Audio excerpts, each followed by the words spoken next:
This channel does not promote any violent, harmful, or illegal activities. All content provided by this channel is meant for an educational purpose only.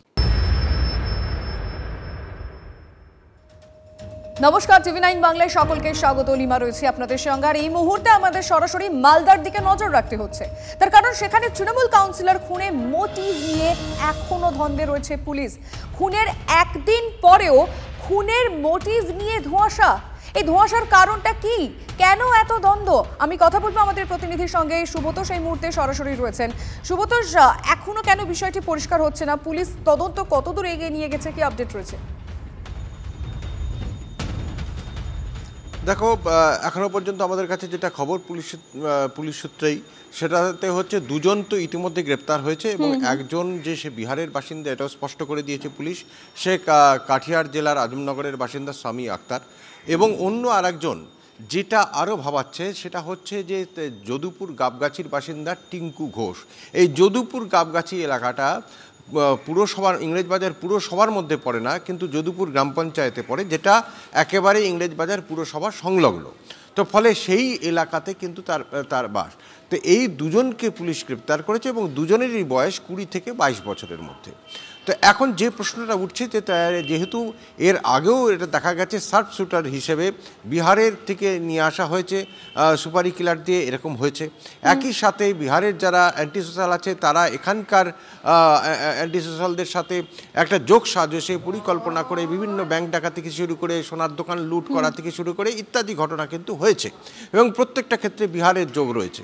যেহেতু বিহার এবং ঝাড়খণ্ড খুবই একেবারে সংলগ্ন এলাকা, ভারত বাংলাদেশ সীমান্ত ছাড়াও বিহার ঝাড়খণ্ড খুব সংলগ্ন মালদার ক্ষেত্রে, ফলে খুব স্বাভাবিকভাবে যে কোনো দীর্ঘদিন থেকেই এই বিহার যোগ বা ঝাড়খণ্ডের যোগ এটা কিন্তু আছে।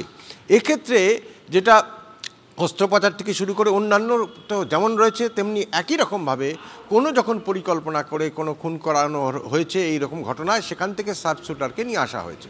তো এখন এক্ষেত্রে মাস্টার মাইন্ড কে, এবং এরা কি শুধুই মানে সুপারি কিলার, পয়সা দিয়ে ভাড়াটে খুনি, নাকি অন্য কোনো কারণ? এখন বিষয়টা হচ্ছে যে পুলিশ ইতিমধ্যেই দুজনকে টানার জেরা করে যাচ্ছে এই গ্রেপ্তারের পরে। এছাড়া আমাদের কাছে পুলিশ সূত্রে খবর আরও 3 জনকে আটক করা হয়েছে, তাদেরকে এখনো পর্যন্ত যদিও গ্রেপ্তার করা হয়নি। তন্ন তন্ন করে বিভিন্ন এলাকাগুলো পুলিশ খুঁজছে, বিশেষ করে সিসিটিভি ফুটেজ খতিয়ে দেখছে কোন কোন এলাকা দিয়ে গেছে, তারা কোথায় যোগাযোগ হয়েছে। পাশাপাশি দুটো বিষয় উঠে আসছে। এক, যে তার গোষ্ঠীকন্দল রাজনৈতিক এটা কোনো খুন, যেহেতু তার গোষ্ঠীকন্দল ছিল বারবার, সেটা অভিষেক বন্দ্যোপাধ্যায় থেকে শুরু করে, শুধু তাই নয়, এখানে যে একটা বড় চক্রান্ত রয়েছে, কনস্পিরেসি আছে, সেটা কিন্তু এখানকার দলীয় নেতা থেকে শুরু করে ফিরহাদ হাকিম পর্যন্ত সকলেই কিন্তু বলেছে। একই রকম ভাবে অভিযোগ তুলেছে তার স্ত্রী। ধরতে পুলিশের এতটা সময় লেগে যাচ্ছে কেন, যেখানে দুজনকে ইতিমধ্যেই অ্যারেস্ট করা গেছে? মানে এতটা সময় কিসের জন্য লাগছে? আমাদের রাজ্যে বারংবার এরকম একটার পর একটা ঘটনা ঘটছে। বিহার থেকে আসছে দুষ্কৃতীরা এবং প্রকাশ্যভাবে তারা আগ্নেয়াস্ত্র নিয়ে গুলি চালিয়ে চলে যাচ্ছে। নজর থাকবে আমাদের। ধন্যবাদ সুব্রতোষ।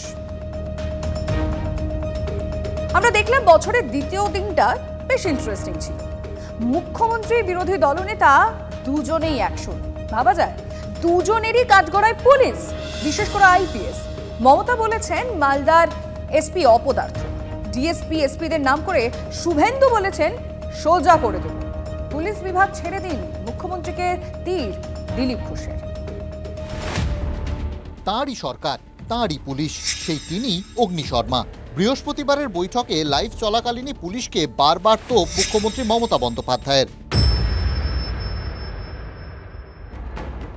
মালদায় তৃণমূল নেতা খুন, এসপির অপদার্থতা বলতেও কসুর করেননি মুখ্যমন্ত্রী। বাবলা সরকার আজকে মার্ডার হয়েছে এবং পুলিশের গাফিলতিতে। অফকোর্স আপনার ওখানে তো আজকে আমার একজন পুরো সহকর্মীকে মার্ডার হয়ে গেল এসপির অপদার্থতার জন্য। অনুপ্রবেশকারীদের নিয়ে পুলিশ আদৌ সক্রিয় নয়, এমন অভিযোগও সর্বসমক্ষে করেছেন মুখ্যমন্ত্রী। বর্ডার গার্ড বিএসএফ দেয়, এমনকি পুলিশও দেয় না, কিন্তু পুলিশের কাছে জেলার ইনফরমেশন থাকে যখন ঢুকে যাচ্ছে, কোথায় যাচ্ছে। পুলিশ কাটমানি নিয়ে ছেড়ে দিচ্ছে, এমন অভিযোগও করেছেন মুখ্যমন্ত্রী। কাঠগড়ায় পুলিশ সুপাররা।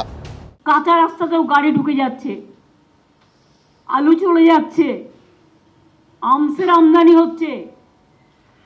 কোথায় গেল আপনাদের মোবাইল চেক আপ, কোথায় গেল নাকা চেকিং, লোকের কাছে একটা কিছু নিয়ে তাকে ছেড়ে দেবেন না। বীরভূমে বালি পাচার বাড়ছে, কিভাবে বাড়ছে প্রশ্ন তুলেছেন মুখ্যমন্ত্রী।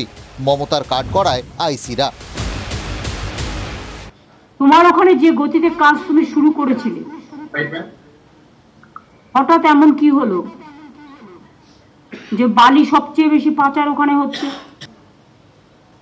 কার ইঙ্গিতে, কার অর্ডারে এসব হচ্ছে? বীরভূম নিয়ে আমরা আগে যতটা খুশি ছিলাম, এখন কিন্তু আমরা ততটা খুশি নই। কিছু আইসিও যা ইচ্ছে তাই করে বেড়াচ্ছে। কি করছে? দুবরাজপুরের আইসি, শিউরির আইসি, মোহাম্মদ বাজারের আইসি। অবশ্য এর আগেও পুলিশের ওপর রুষ্ট হয়েছেন মুখ্যমন্ত্রী। আর একটা ইদানিং প্রবণতা আমি দেখছি, কেউ কেউ ইললিগাল কাজ করছে এবং পুলিশ সেটা চোখ বুজে দেখছেন। লোক, তোমার পুলিশেরও কিছু লোক তারা টাকা খেয়ে আজকে বালি চুরি বলো, কয়লা চুরি বলো, সিমেন্ট চুরি বলো, আর পুলিশের মধ্যেও আমি দেখছি ইদানিং একটা লোভ বেড়ে গেছে। ভাবছি আমি তো 2 বছর ওসি আছি, যতটা পারি করে নি। কোনো পুলিশ যদি করে না, আমি পুলিশকেও কিন্তু অ্যারেস্ট করিয়ে দেবো। ওপরতলার পুলিশ তাকে অ্যারেস্ট করবে। ইমেজ বিল্ড আপ ভোট শুরু করেছে 26-এর জন্য। আমি ভালো, সবাই খারাপ, এটা ওনার ওল্ড থিওরি। আমি বলছি যে মমতা ব্যানার্জি, আপনি পুলিশ বিভাগটাকে ছেড়ে দিন। আপনি স্বাস্থ্য বিভাগের সর্বনাশ করে দিয়েছেন। পশ্চিমবাংলায় কেন, ভারতবর্ষে এর চেয়ে অযোগ্য মুখ্যমন্ত্রী, অসফল মুখ্যমন্ত্রী কোথাও নেই। যেখানে হাত দেন সর্বনাশ হয়। সেজন্য পুলিশ বিভাগকে আপনি ছাড়ুন। মুখ্যমন্ত্রী যেদিন এসপিদের ওপর রোষ দেখালেন, ঘটনাচক্রে সেদিনই এসপি ডিএসপিকে তুলোধনা করেছেন বিরোধী দলনেতা শুভেন্দু অধিকারী। তুহিন বিশ্বাস তো আমার কাছে মশা মাছি, সৌম্যদীপ তো আমার কাছে মশা মাছি। আমি আপনার থেকে বড় বড় আইপিএস কে সোজা করা লোক। আমার নাম শুভেন্দু অধিকারী। রাজীব কুমারকে ঘল খাওয়াই আমি, আর তার মা মমতা ব্যানার্জিকে হারাই আমি। মুখ্যমন্ত্রী বিরোধী দলনেতার প্রায় এক সুর। এমন দিন কি বারবার আসে? Bureau report, TV9 Bangla.